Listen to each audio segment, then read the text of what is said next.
Dobrý večer, tak vás vítáme z naší noční kešky, kterou jsme si připravili tady s Danem Syrovátkou, s mým kolegou. A naše téma prezentace je geocaching. No a teď se zhruba nacházíme, někde tady v těch prostorách se nacházíme, kde by keška měla být určena. Hlavně lidé, kteří nesmí vědět, to jsou mudlové, nesmí vědět, musíme být sami. Ano, teď je ta pravá chvíle. Výborné. Jaká byla nápověda, Michale? Stačí jenom ruku natáhnout a kešku máš. Tak Dane, já přivezmu kamerku. Děkuji. A ty to tady musíš prozkoumat, kamaráde. Nejdřív teda bych se podíval tady do těch rol. Určitě. Ono je to tam hodně tmavý. Naše technika je studentská. Michale, mě se možná zasekla ruka. Ne, dělám si srandu.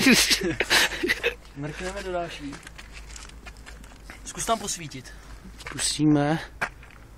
Tam je akorát pavučina. Pavučina, tam bych ruku nestrkal. Zkusíme tedy podívat se sem. A co tam je? Mrkni tam kamerou.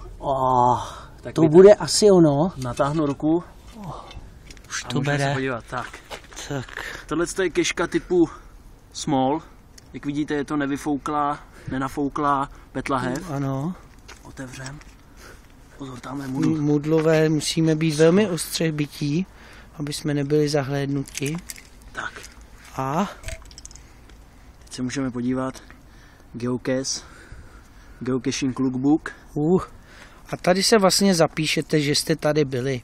A pak vlastně, až přijdete domů, nebo když máte chytrý mobil, tak okamžitě v mobilu na stránkách se zaregistrujete, že už jste tuhle kešku vlastně obletěli. Tak takhle nějak vlastně funguje geocaching.